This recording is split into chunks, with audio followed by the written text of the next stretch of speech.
So, hello, dear students. Welcome to MD's English Empire and Institute for Learning English. তো যারা online আছো তারা ক্লাসগুলো তাতে জয়েন করে যাও এবং আমাদের লাইভ ক্লাস রেকর্ড থাকছে, যে ভিডিওটা তোমরা অ্যাভেলেবেল পাবে অন ইউটিউব, যারা ক্লাসগুলো মিস করে যাবে।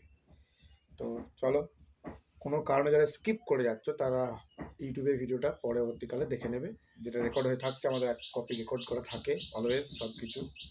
তো আমাদের টার্গেট হচ্ছে 2026-এর মাধ্যমিক এক্সামিনেশন। তো এখন আমাদের সব ফার্স্ট সাবমিটিভ টার্গেট এপ্রিল মাসে।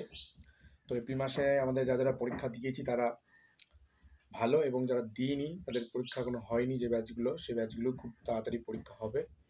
এবং এটা খুব সম্ভাব্য যে তোমাদের এপ্রিল মাসে থার্ড উইক অর ফোর্থ উইকের মধ্যেই তোমাদের এক্সামিনেশন সেট হবে। তো আমরা ভালোভাবেই জানি যে আমাদের 3টে লেসন অলরেডি কভার আপ হয়ে গেছে within 2 months along with grammar and writings. তো 3টে লেসন কী কী হচ্ছে ফাদার সেলফ, তারপরে কবিতা থাকছে কি বলতো ফেবল, আর যেটা কভার আপ হয়েছে সেটা হচ্ছে কি লেসন 3-তে তোমার passing hour Bapu, which was written by নয়নতারা সেগাল। তো আজকে আর একবার রিভিশন আমি করিয়ে দিচ্ছি পাসিং আওয়ার বাপুর বাই নয়নতারা সেগাল, এই যে লেসনটা। So let's begin. যে জিনিসগুলো আমরা মনে রাখবো, মানে ব্রিফলি যে জিনিসগুলো আমরা এই টেক্সটা সম্পর্কে মনে রাখবো, সেগুলো আমি জাস্ট বলে যাচ্ছি, তোমরা ওয়ান বাই ওয়ান সেগুলো লিখে রাখবে। দেখো, প্রথমত আমরা দেখতে পাবো ইউনিট 1-এ একটা ডেট মেনশন করা হয়েছে। কি ডেট স্যার? না, ডেটটা দেওয়া আছে যে on 30th January 1948 the writer came to know about Gandhiji's death. তাহলে 1948 সালের 30শে জানুয়ারি লেখিকা গান্ধীজির মৃত্যুর খবর পেয়েছিলেন। তাহলে এই ডেটটা খুবই গুরুত্বপূর্ণ, 1948 সাল 30শে জানুয়ারি। যে কে কখন যে গান্ধীজির মৃত্যু সংবাদ পেয়েছিল সেই টাইমটা মনে রাখতে হবে, ডেটটা মনে রাখতে হবে, এবং কে পেয়েছিল সেটাও মনে রাখতে হবে। মনে রাখবো লেখিকা। লেখিকা বলতে কে স্যার? লেখিকা বলতে এখানে বোঝানো হয়েছে নয়নতারা সেগালকে। ঠিক আছে? তো তারপর কি দেখি, she went to Birla house, তিনি বিড়লা হাউসে গিয়েছিলেন এবং সেখানে গিয়ে কি দেখলেন না, to find thousands of mourning people assemble there. তাহলে সেখানে দেখলেন গিয়ে যে হাজার হাজার মানুষেরা ভিড় করেছে এবং সেখানে জড়ো হয়েছে, তারা কি সবাই শোক স্তব্ধ। এই জিনিসটা মনে রাখবো। নেক্সট যেটা মনে রাখা আমাদের বিষয় সেটা হচ্ছে কি, দেখবো যে next day he walked with the people in Gandhiji's funeral procession and realized how Gandhiji walked with millions of Indians and led them during difficult time. Walking was for him a means of communicate. তাহলে পরের দিন তিনি কি দেখলেন না, জনতার সঙ্গে গান্ধীজির শেষ যাত্রা মিছিলে তিনি হেঁটেছিলেন এবং অনুভব করছিলেন যে গান্ধীজি লক্ষ লক্ষ ভারতবাসীর সঙ্গে হাঁটছিলেন। মানে গান্ধীজি ওয়াজ ডেড, এটা মনে রাখবো, কিন্তু তার মনে হচ্ছিল লেখিকার যে গান্ধীজি এখন আমাদের সঙ্গে রয়েছেন, তার যে প্রেজেন্স সেটার অনুভূতি হচ্ছিল। ঠিক আছে? কার হচ্ছিল? লেখিকার। এবং হাজার হাজার মানুষ যারা হাঁটছে তাদের সঙ্গে গান্ধীজি এখনো হাঁটছেন, অলদো গান্ধীজি ওয়াজ ডেড। ঠিক আছে? ফিজিক্যালি। তারপর কি বলছে যে walking was for him means of communicate বা মিনস অফ ট্রান্সপোর্টেশন। এটা মনে রাখবো যে গান্ধীজি হাঁটার জন্য, মানে হাঁটাটাকে খুব পছন্দ করতেন, মিনস অফ কমিউনিকেট অথবা মিনস অফ ট্রান্সপোর্টেশনের জন্য, অর্থাৎ যোগাযোগ মাধ্যমের জন্য গান্ধীজি বেস্ট ওয়ে মনে হতো কোনটা না, হাঁটাটা। আর যে জিনিসটা মনে রাখবো এই টেক্সট সম্পর্কে, যে few days later Gandhiji assess war যে ইমারেস্ট ইন দ্য গঙ্গা, যখন কয়েকদিন পর এলাহাবাদে যখন কি হচ্ছে গঙ্গা নদীতে যখন গান্ধীজির যে অস্থিগুলো ভাসিয়ে দেওয়া হলো, কি হচ্ছে কোথায় ভাসিয়ে দেওয়া হলো মনে রাখবো, গঙ্গাতে। জায়গা কোথায় ছিল স্যার? এলাহাবাদ। তো তারপর কি বলছি, in the presence of millions of people, তাই লক্ষ লক্ষ লোকের উপস্থিতিতে গান্ধীজির যে অস্থি, সেই অস্থিটা ভাসিয়ে দেওয়া হলো এলাহাবাদে গঙ্গাতে। ঠিক আছে?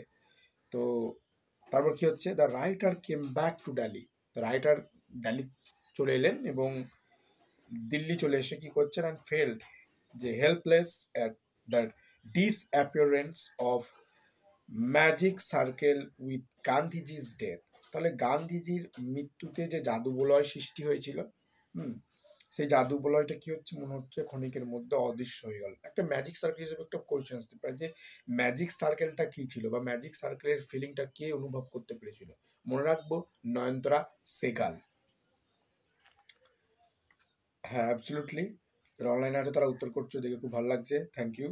তারপর দেখি, কিন্তু তিনি গান্ধীজির আদর্শ বহন করার জন্য নিজেকে কি করলেন, নিজেকে তিনি সামলে নিলেন। কেন না, seen recovered herself to carry on Gandhiji's ideas. তো তিনি নিজেকে সামলে নিলেন গান্ধীজির স্মৃতিচারণা করতে করতে। কি বললাম, বুঝতে পারলে? তো এই তিনটে পয়েন্ট আমরা অবশ্যই অবশ্যই মনে রাখবো। এই যারা অনলাইনে আছে সব নোট করবে এগুলো, এবং যারা এই রেকর্ডেড ক্লাসটা থাকছে, রেকর্ডেড ক্লাসে যেটা দেখবে তারা এই জিনিসটা নোট করে রাখবে। I will check in your next classes. আমি চেক করবো কিন্তু পরবর্তী ক্লাসগুলোতে তোমাদের। ক্লাস 10কে আমি ভালোভাবে বলছি, মাস্ট প্রিপেয়ার্ড, ভালোভাবে প্রিপেয়ার করো, এক্সামটা ভালোভাবে দিতে হবে। ক্লিয়ার? বারবার বলছি, ডোন্ট স্কিপ মাই ক্লাস। আমার ক্লাস স্কিপ করবে না। যারা করবে আমাকে অবশ্যই পার্সোনাল টেক্সট মেসেজ করবে for that reason, and I will send you the link, YouTube link send করে দেবো, এবং সেই লিঙ্ক থেকে তোমরা ওয়াচ করে যাবে, ঠিক আছে? এবং এই যে টপিকটা আলোচনা করে দিলাম আজকে, সেই সম্পর্কে তোমরা বিস্তারিত জ্ঞান পাবে। ঠিক আছে সবাই? একটা থামস আপ দিয়ে দাও সবাই। চলো, তো টেক্সটটা খুলো। টেক্সট খুলে আমরা ইউনিট 1টা একটু আলোচনা করি, দেখি। ফার্স্ট প্যারাটা তাহলে পড়ছি, দেখো। I was having tea at home on the evening of 30th January 1948 when I was called to Birla House by an urgent telephone. তাহলে এই ডেটটা বারবার বলেছি, মনে রাখবে তোমরা। 30শে জানুয়ারি 1948 সালের এক সন্ধ্যায় বেলায় যখন আমি চা খাচ্ছিলাম আর কি, তখন আমাকে ফোনের মাধ্যমে বা ফোন মারফত বিড়লা হাউস থেকে ডেকে পাঠানো হলো। কাকে ডেকে পাঠানো হলো? নয়নতারা সেগালকে। মনে রাখবো, লেখিকাকে। ক্লিয়ার? কি দেখো কি জন্য ডেকে পাঠানো হলো সেটা নেক্সট লাইনে ক্লিয়ার হয়ে গেছে। Gandhiji had been shot on his way to prayer meeting. তাহলে গান্ধীজি প্রার্থনা সভায় যাওয়ার পথে গান্ধীজি গুলিবিদ্ধ হয়েছেন। I was numbed with shock as I got into the car. আমি শোকস্তব্ধ হয়ে গেছিলাম এবং আমি জিনিসটা বিশ্বাস করতে পারছিলাম না, এবং নিজেকে কোনো রকম একটু ঠিকঠাক করে নিয়ে আমি গাড়িতে উঠে বসলাম বা গাড়ি চললাম। ক্লিয়ার? নেক্সট প্যারা দেখো। অ্যাট দ্য বিড়লা হাউসে গান্ধীজি আত্মীয় স্বজনরা কি করছে? গান্ধীজির relatives and followers had gathered round his body.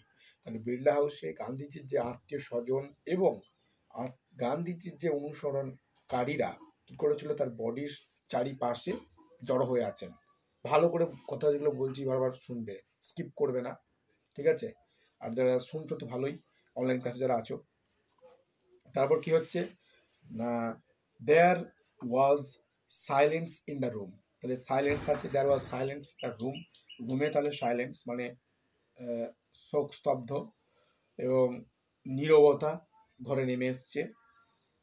এবং গান্ধীজি ব্রিথ ইজ লাস্ট। তখন গান্ধীজি কি করছে না, তার শেষ নিঃশ্বাস ত্যাগ করছে।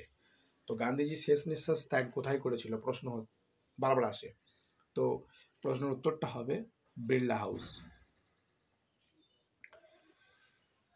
তারপর দেখি, words of Bapuji death had spread through daily life, okay, a flame fired by the wind. তাহলে বাপুজির মৃত্যুর খবর মনে হলো বাতাস লাগা আগুনের শিখার মতো চারিদিকে ছড়িয়ে পড়লো। তার মানে কি, আমরা আগুনের ফ্লেম নিশ্চয়ই দেখেছি, চুলোতে ফ্লেম হয়, সেগুলো আমরা যদি বাতাস করি পাখার সাহায্যে বা কোনো একটা বস্তুর সাহায্যে যেটা চওড়া স্কোয়ার ইন আকৃতি, বা অন্য কিছু পাখা হতে পারে একটা, যত আমরা হাওয়া করি তত কি হয়, আগুনের ফ্লেমটা বেড়ে যায়। সেই রকমই ভাবেই তুলনা করলেন, এবং সেই রকমভাবেই কি হচ্ছে যে গান্ধীজির যে মৃত্যুর খবর চারিদিকে ছড়িয়ে পড়ছে, আগুনের লেলিহান শিখা যেমন উঠে পড়ে বাতাস পেলে একটু, তাই না? আশা করি বুঝতে পারলে। তারপর দেখি কোথায় ছড়িয়ে পড়ছে, গোটা দিল্লিতে ছড়িয়ে পড়ছে। তারপর কি হচ্ছে, sad groups of men and women had collected around Birla house. তাহলে বিষণ্ণ স্যাড গ্রুপ, তাহলে বিষণ্ণ একদল নারী পুরুষের দল বিড়লা হাউসের দিকে চারদিক জড়িয়ে ধরেছে বা চারদিক ঘিরে ধরেছে। ক্লিয়ার? তারপর দেখি out of every window one could see a brown blur of faces. তাহলে প্রতিটি জানলা দিয়ে বাদামি মুখগুলোর একটা কি হবে ঝাপসা ছবি দেখা যাচ্ছিল। বাদামি মুখ কেন হয়ে গেছে স্যার? কাঁদছে, শোকস্তব্ধ, that's the reason. Okay, there was an unnatural silence. ওখানে মনে হচ্ছিল এক প্রকার অস্বাভাবিক নীরবতা। It was as if time stood still for those few minutes. ওই কয়েকটা মুহূর্ত যেন মনে হচ্ছিল সময় থমকে গিয়েছে। ক্লিয়ার? প্যারা থ্রিতে চলে যাই। The people were too stunned to speak in the beginning. বারবার বলেছিলাম এই লাইনটা মনে রাখবে। এখানে টু কম্পোজিশন করা হয়েছে, TWO2, এই টু নয় কিন্তু TOO2 এবং TO2, এই দুটো মনে রাখবো, স্পেলিংটা মনে রাখবো এবং টু কম্পোজিশন এটা সেন্টেন্স করেছেন। ঠিক আছে? তাহলে শুরুতে লোকগুলো এত আঘাত পেয়েছিল যে কোনো কথা বলতে পারছিল না। শুরুতেই অ্যাট দ্য বিগিনিং বলেছে না, তো শুরুতেই এতটা আঘাত প্রাপ্ত হয়েছিল যে তারা কোনো কথা বলতে পারছে না। তারপর কি হচ্ছে দেখো, ল্যাটার, তারপরে they climbed wild shouting and crying.